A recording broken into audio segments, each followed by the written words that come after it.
뭔지 알아? 구독이 뭐야? 먼저 알아. 이게 뭐- 이게 뭔데? 모르지. 선생님 설명해줄게. 구독은 말이야. 구독을 하면 영상이 유명해지고 그리고 사람들이 많이 볼 수 있게 되는 거야. 좋아요가 뭔지 알아? 모르는 거 같은데 선생님이 설명해줄게. 좋아요를 많이 누르면 영상을 사람들이 더 많이 볼 수 있게 돼가지고 나중에 유명해질 수 있는 거야. 나이가. 구독할 거야? 해야 돼. 좋아요도 누를 거야? 눌러야 돼. 구독해주세요. 안녕하세요. 토크앤토크 언어치료 배우입니다. 오늘은 여러분들과 함께 왜 언어 능력이 좋아지지 않을까 세 번째 시간으로요. 의사소통 의도에 대해서 살펴보도록 하겠습니다. 한 번이라도 정식으로 언어 평가를 해보신 분들은 수용 언어, 표현 언어 뒤에 의사소통 기능이라는 란을 보신 적이 있을 텐데요. 의외로 많은 어머니들께서 이 부분이 정확하게 무엇을 의미하는지 설명을 잘 듣지 못했다는 분들이 있으셨어요. 물론 저희 채널을 보시는 분들은 이미 언어치료에 대해서 많은 경험과 또 정보를 갖고 계시기 때문에 또 당연히 아실 수도 있지만 혹시 또 이것을 모르는 분들을 위해서 이번 편을 만들게 되었습니다.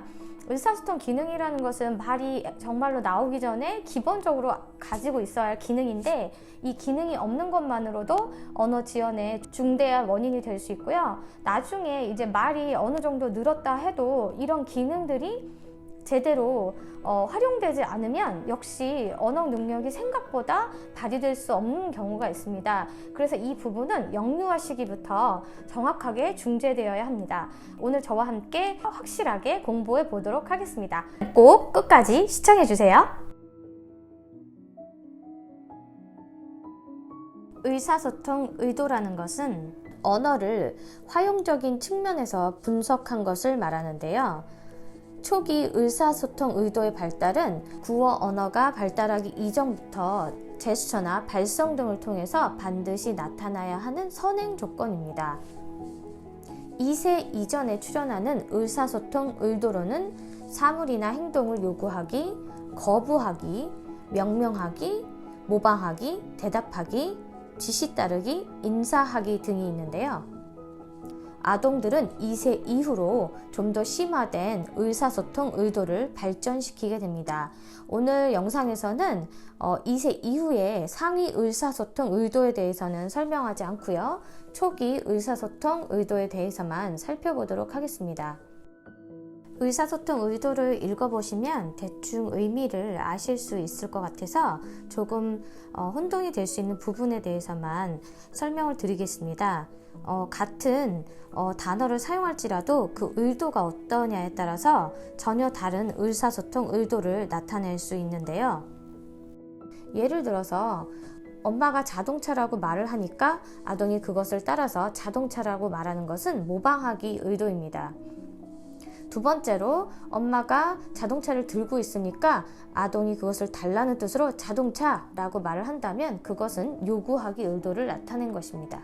세 번째로 그냥 바닥에 자동차가 있는데 아동이 우연히 발견하고 자동차라고 말을 했다면 그것은 자동차의 이름을 명명한 의도를 나타낸 것입니다.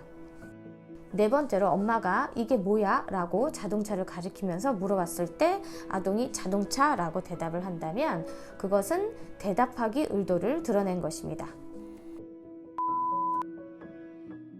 언어 치료를 시작하신 지 얼마 안 된 부모님들께서는 그냥 아이가 자동차라고만 말이라도 했으면 좋겠다.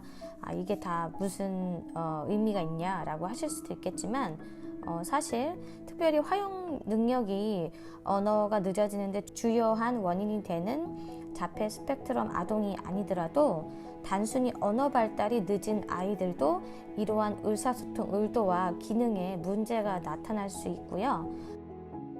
이 부분에서 잘 중재가 되지 않으면 몇 년간 언어 치료를 받았지만 나중에 긴 대화나 스토리텔링 혹은 인지 언어적인 과제에서 어려움을 보일 수 있습니다. 그래서 평가를 할 때부터 이렇게 의사소통 기능에 대해서 적절하게 평가를 해야 하고요. 또 저희 치료실에서 사용하는 언어 기록지인데요. 반드시 이해 표현 능력과 함께 의사소통 기능 중에 어떤 부분이 잘 되지 않는 것이 있다면 목표를 정해서 치료와 함께 중재를 해야 합니다. 의사소통 의도를 중재할 때는 요구하기 기능을 활용하는 것이 매우 중요한데요. 대부분 치료실에서 우리가 만나는 아이들은 아무리 의사소통 의도가 없다 할지라도 요구하기와 거부하기 정도는 가지고 있습니다. 그래서 이 갖고 있는 기능을 바탕으로 해서 다른 기능들로 확장하는 치료를 진행하게 됩니다. 이 영상은 태연이가 6, 앉아. 7개월 전에 저희 치료실에서 처음으로 치료를 할 때 영상인데요. 태연이는 언어 표현 이해가 늦은 것뿐만 아니라 대답하기, 지시 따르기, 모방하기 같은 의사소통 의도가 나타나지 않았고요. 그래서 제가 요구하기 기능을 이용해서 모방하기 의도를 앉아. 중재하는 장면입니다. 앉아. 두, 앉아. 두, 앉아. 다음 영상은 5개월 전에 나임이가 언어 치료를 하는 모습인데요.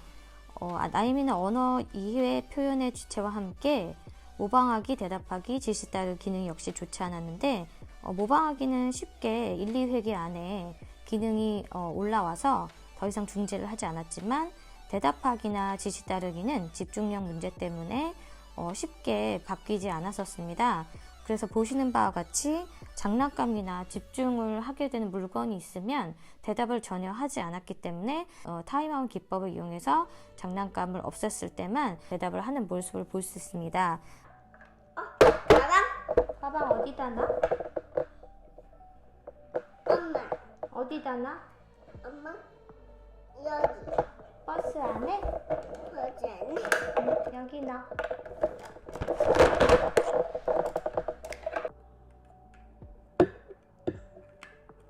나임아, 너 여자야? 여자야? 네. 엄마는 남자야? 여자야. 여자야? 그럼 아빠는 여자야? 남자야? 선생님은 여자야? 맞아? 이거 아는구나? 뭐야?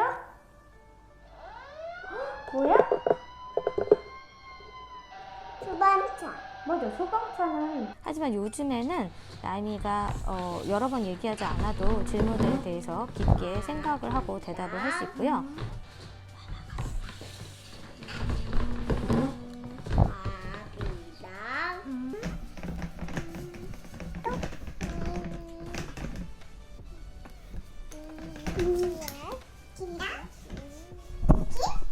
지금과 같이 다른 일을 하면서 동시에 질문을 했을 때 대답하는 모습을 볼 수 있습니다.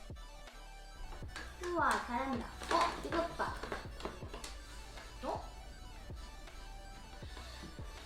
뭐해?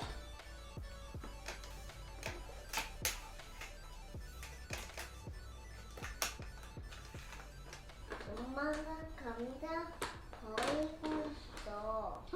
어떻게 알았어? 저는 처음 소개해드리는 아동 같은데요. 현준이는 자폐 스펙트럼 때문에 어떤 과제를 치료사와 함께 공동으로 주의 집중하거나 또 한 가지 과제를 지속해서 하는데 어려움이 있습니다.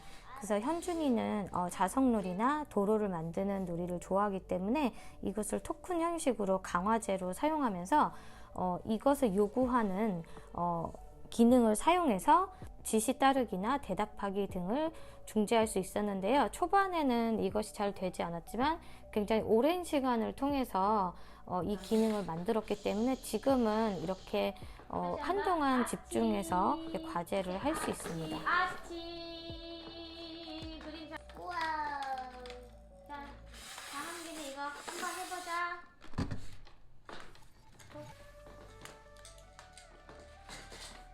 아침. 잘 보고 주세요. 아침. 딩동댕. 딩동. 이게 아침이에요. 딩동댕. 들어보세요. 점심. 점심. 딩동댕. 여기 잘한다. 여기 예쁜 선. 예쁜 선. 여기 보세요. 여기 보세요. 밤. 밤. 네, 딩동댕. 잘했어요. 딩동댕. 다 맞았다. 마지막으로 다시 한번 강조하고 싶은 것은 의사소통 기능의 중재는 반드시 초기 언어 치료부터 이루어져야 합니다. 이미 문장이 길고 유창하게 말하는 아동이 대답하기나 지시 따르기와 같은 의도가 없는 상태에서 이를 나중에 중재하려고 할 때는 영유아 시기만큼 효과적으로 중재를 할 수 없는 경우가 많습니다. 저도 졸업을 한 지 얼마 안 돼서 언어 치료를 할 때는 이것에 대한 중요성을 좀 간과하였지만 지금은 조사나 문법이나 문장 길이를 중재하는 것보다 더 중요한 것이 바로 의사소통 기능의 중재라고 생각합니다. 구독과 좋아요로 저희 채널을 더 많은 사람에게 알려주세요.